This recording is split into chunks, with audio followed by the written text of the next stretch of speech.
माशाल्लाह ज़बरदस्त।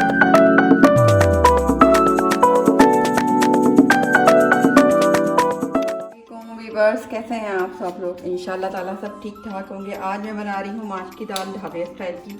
तो उसके लिए हमें जो इंग्रेडिएंट्स चाहिए होंगे, एक आप प्याज ले लें, काटें इसको स्लाइसेस में, 4 टमाटर। अच्छा, दाल जो है माश की हमेशा होटल में भी जाएंगे तो उबली हुई रखी हुई होती है। तो दाल को तकरीबन 1 कप दाल है, तो उसमें तकरीबन मैंने 1 से 1.5 कप पानी डाल के इसको नमक डाल के उबाल लिया है। अच्छा, जब दाल उबालेंगे ना तो उसके ऊपर हल्का सा झाग आ जाएगा, उसको निकाल के फेंक दीजिएगा। और ये मेरी अदगरी सी दाल है, ज़्यादा नहीं है, ये देखिए आप। और 1 प्याली हमारी हरा धनिया है, 3 हरी मिर्चें, लहसुन अदरक का 1 टेबल स्पून पेस्ट है, क्योंकि लहसुन अदरक ज़रूर डालता है इसमें 1 टेबल स्पून कुटी हुई लाल मिर्च है। गरम मसाले में 1 मैंने बड़ी इलायची लिए, दालचीनी तकरीबन 1 बड़ी डंडी लिए, 4 मैंने लौंग लिए, और तकरीबन 10 से 12 मैंने काली मिर्च लिए, ½ टी स्पून हल्दी लिए। अच्छा, बारबेक्यू जब हम करेंगे इसको, जब हम धुआं लगाएंगे तो उसके लिए हमें धुआं के लिए कोयला चाहिए, तो ये कोयला है। तो चले हम स्टार्ट करते हैं अपनी ढाबा स्टाइल की माश की दाल। आ जाइए। मैंने इसके अंदर ऑयल डाल दी है और इसके अंदर मैं प्याज डालूँगी अपनी।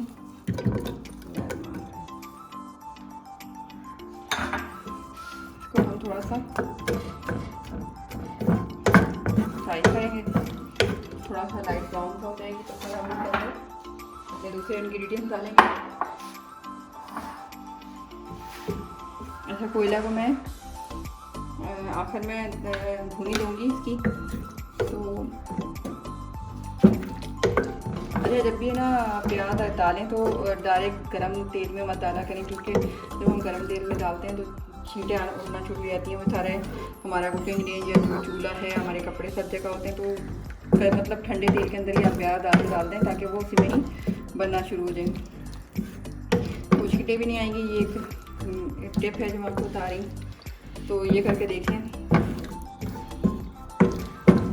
अच्छा, ये प्याज को थोड़ा सा हम लाइट ब्राउन करेंगे, क्योंकि ऐसी कच्ची नहीं, क्योंकि हम ये मसाले पूरा एक अपना टमाटर इसकी जो है ना प्यूरी तैयार करेंगे। तो ये हमारी माश की दाल तैयार है।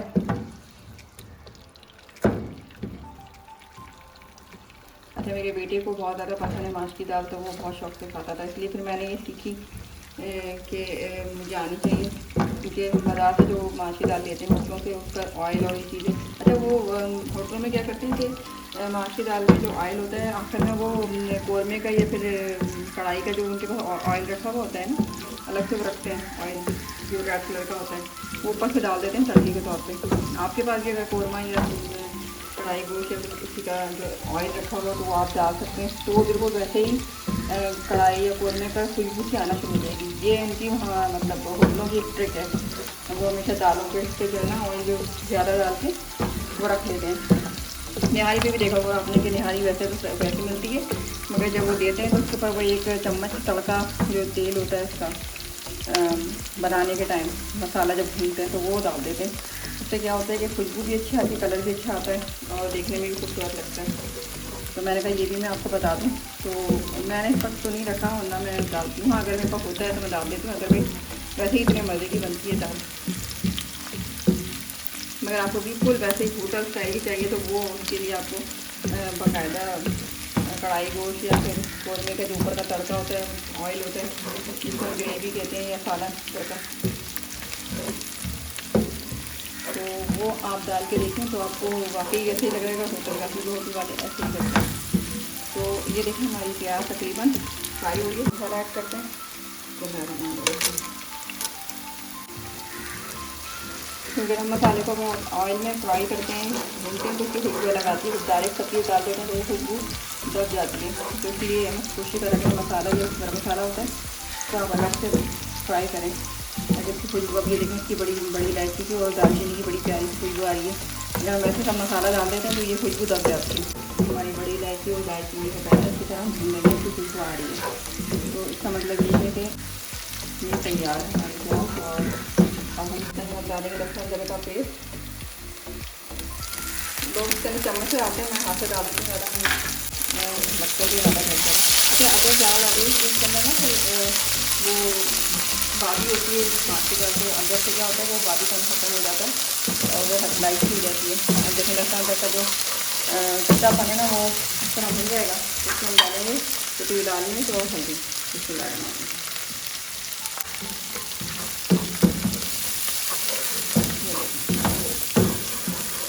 इसको थोड़ा भूनेंगे। उसके बाद हम डालेंगे इसके अंदर टमाटर वो जो हमारे 4 अदद हैं टमाटर वो हम इसके अंदर ऐड करेंगे।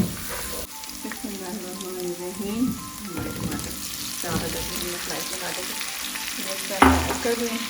और आपको पता है टमाटर जो है ना थोड़ा सा टाइम लेता है कि इसका छिलका और ये नरम हो जाएगा। जब ये नरम होकर बिल्कुल पेस्ट बन जाएगा तो फिर हम इसके अंदर और चीज़ डालेंगे। तो अभी हम इसको थोड़ा सा कवर कर देते हैं ताकि टमाटर अपना छिलका छोड़ दें, नरम हो जाए। ये देखें अब जो है ना ये टमाटर सारे नरम हो गए और छिलका छोड़ दिया मैंने। तो अब इसको हम इसमें हम डालेंगे माछ की जो हमने उबाली हुई डालती। ये देखें क्योंकि अगर हम वैसे डालते हैं तो ये फिर बहुत ज़्यादा वो हो जाएगी हलवा। और होटल में तकरीबन ऐसे ही मिलती है। दाल उबाल के रख लेते हैं, चने की दाल, माछ की दाल, और यही मसाला होता है। आप इसमें चाहें तो चने की दाल भी डाल सकते हैं। अगर आप ढाबे स्टाइल की चने की दाल बनाना चाहते हैं तो यही प्रोसेस होगा सारा। ये देखें अब हम क्या करेंगे, इसकी भुनाई करेंगे।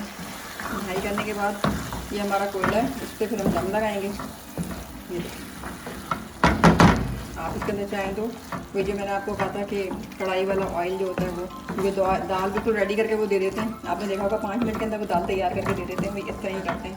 उनके टमाटर का पेस्ट का मसाला वो तैयार होता है। आप इसमें चाहें अगर ऑयल थोड़ा और चाह रहे हैं तो इसमें और ऑयल डाल के आप इसको बुनाई कर सकते हैं। तो इसके अंदर हम डालेंगे हरी मिर्चें,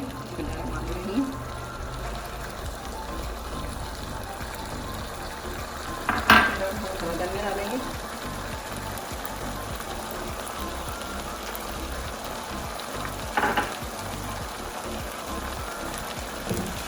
और ये फिर अब इसकी बुनाई शुरू हो जाएगी। आप चाहें तो इसमें ऑयल और डाल सकते हैं। मेरे लिए इनफ है। आप इसको बुनाई में जितना ऑयल डालना चाहते हैं आपको, जिससे और बाद लोगों को ऑयल बहुत ज़्यादा पसंद होता है तो चाहते हैं इसके अंदर ऑयल नज़र आता हो, तो मेरे हिसाब से तो ये सही है। तो अब मैं इसकी बुनाई करूँगी तो ऑयल सारा इसका पानी सा खत्म हो जाएगा और ये फिर माछ की दाल ही रह जाएगी। नमक चख लेते हैं इसका। नमक कम है तो थोड़ा सा ऐड ऑन करेंगे, क्योंकि हमने डाला था नमक जब दाल उबाली थी। ठीक है, और हमने पानी इसका फेंका नहीं था दाल का, उसमें ही रखा होता है। क्योंकि वो फिर फेंक देंगे तो फिर जब चाहिए होगा तो लेकिन थोड़ा सा मैंने और इसमें ऐड कर दिया। आपको जितना पसंद है नमक उसके हिसाब से उतना ही डालते हैं। तो अब मुझे नॉर्मल पसंद है, क्योंकि ज़्यादा नमक खाना नुकसानदेह होता है हार्ट के लिए भी और शुगर के लिए। वैसे भी आम नॉर्मल भी कम से कम कोशिश करेंगे नमक खाएँ। आप चाहें तो उसको और भून लें। ठीक है, इसको थोड़ी देर के लिए दम पे रखूँगी ताकि सारे इंग्रेडिएंट्स जो है ना इसके अंदर दाल के अंदर ऑब्जर्व हो जाएँ और जस्ट कर लें इसको। और उसके बाद फिर मैं इसको डिश आउट करूँगी। मेरे हिसाब से नमक सही है, आप कहें तो और डाल सकते हैं। इसको हल्की आंच पे इसको रखेंगे, तेज़ आंच पे नहीं करेंगे। देख लिए रखना है ताकि इसमें सारा जो मसाला था वो दाल में आ जाए। अब इसके बाद इसमें क्या करेंगे, इसमें हम ये रखेंगे बीच में फॉइल पेपर। नहीं है तो आपके पास आप वो ले लें, रोटी का टुकड़ा ले लें, और ये जो हमारा कोयला भाई है ना इसको बीच में रख दें। और अब ये इसका शुरू हो जाएगा काम। अब हम क्या करेंगे, इसके अंदर हम डालेंगे थोड़ा सा ऑयल। पहले हम बर्तन पकड़ लें। ये देखिए ये हमारा कोयले की धुनी हो गई है और ये साथ साथ हमारा पक भी रहा है और ये हमारा रेडी है। ये जैसे इसकी धुनी कंप्लीट हो जाती है तो उसके बाद फिर हम इसको डिश आउट करेंगे। नमक भी बिल्कुल सही है। आप ये चपाती के साथ खा सकते हैं, पराठे के साथ खा सकते हैं, तंदूरी रोटी के साथ खा सकते हैं, तापतान के साथ खा सकते हैं। बड़ा अच्छा लगेगा आपको, बनाइएगा ज़रूर, दुआओं में याद रखिएगा। अभी मैं आपको टेस्ट करके दिखाती हूँ थोड़ी देर में, जब तक ये धुनी कंप्लीट हो जाती है। ये देखिए हमारी धुनी कंप्लीट हो गई है। और अब हम ये कोयला और ये फॉइल पेपर निकाल लेते हैं। इसमें थोड़ा पानी डाल के आप रख दीजिएगा, वरना ये कि ये जलता रहेगा। अब मैं इसको टेस्ट करके बताती हूँ।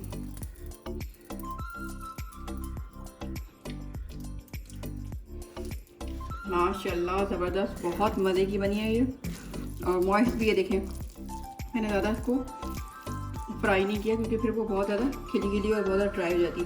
अभी रोटी भी खाते हुए बड़े मज़े की लगेगी, सलाद के साथ खाएं, बहुत ज़बरदस्त है। और मुझे फीडबैक दीजिएगा, सब्सक्राइब कीजिएगा, अपने बहुत ज़्यादा ख्याल रखिएगा। अल्लाह हाफिज़।